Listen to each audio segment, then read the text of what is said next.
Well, solar supporters, environmental groups, and city and county officials joined forces to protest Assembly Bill 327, saying it could raise your electricity bill. SDG&E is my utility. Their goal is profits without a doubt. Group claims this proposed legislation backed by SDG&E and Sempra will eliminate current legal protections for rooftop solar owners and lead to a new fixed charge for all residential customers. County Supervisor Diane Jacobs says this bill changes the rules for customers who switch to solar energy thinking it was going to be an investment.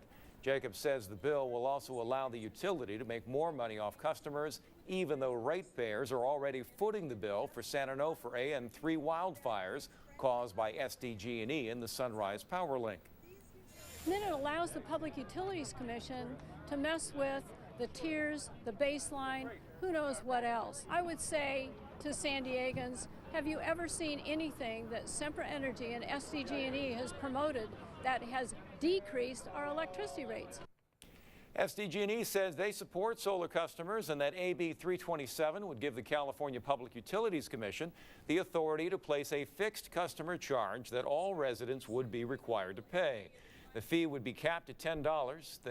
They go on to say it could be significantly lower, but would help address issues with the current rate structure being unsustainable. Protesters gathered outside Sempra Energy headquarters in downtown San Diego. They rallied against a proposed state assembly bill they say would get rid of current legal protections for utility customers that use solar energy, as well as lead to new fixed charges for all customers.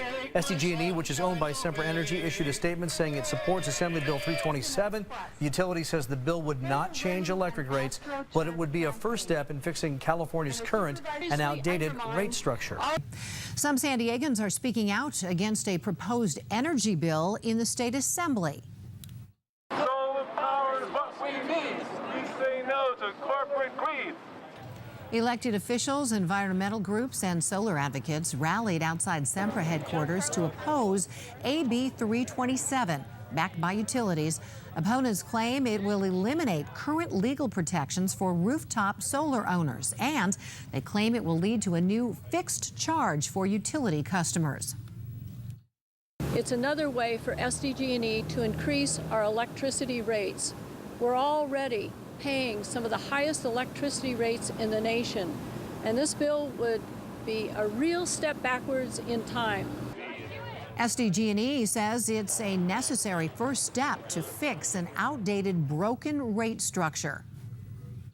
The system is completely out of balance. We've got the people in the lower 2 tiers not even paying the cost to serve them, 20% less than what would be their fair share. In addition, we have the people in the top 2 tiers paying 50% more than their share.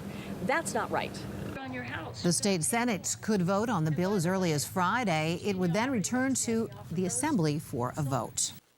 Solar power advocates rallied in downtown San Diego today. They're concerned about Assembly Bill 327. That bill changes how certain rates are set and who's in charge of making the changes. So now they want to add a fixed charge and make homeowners pay higher fees. Well, The Sierra Club, solar power installers, and concerned citizens are speaking out about changes to net metering. Those are rules set up to allow residents to sell solar-generated power back to utilities. The changes proposed by AB 327 to net energy metering threaten the foundation of rooftop solar. For me, it turns my solar investment from one that should pay back before I retire into an expensive loss. Activists say a provision in the bill would allow utilities to charge customers a flat fee. County Supervisor Diane Jacobs says that adds an expense that rooftop solar owners don't currently have to pay. This will discourage people from putting solar on their roofs. It will discourage energy conservation measures, which has been something and policies at the state that have been in place for over 20 years. It's a big step backwards. SDG&E's Stephanie Donovan says the utility is not interested in pinching off the solar pipeline. SDG&E supports solar. In fact, we have about 26,000 customers with rooftop solar on their homes and businesses today. It's a good thing. But the way it is today, without a change in the rate structure, it's not sustainable. Donovan says the current rates are out of line with what energy costs. She says some customers buy power at below market costs, others pay more.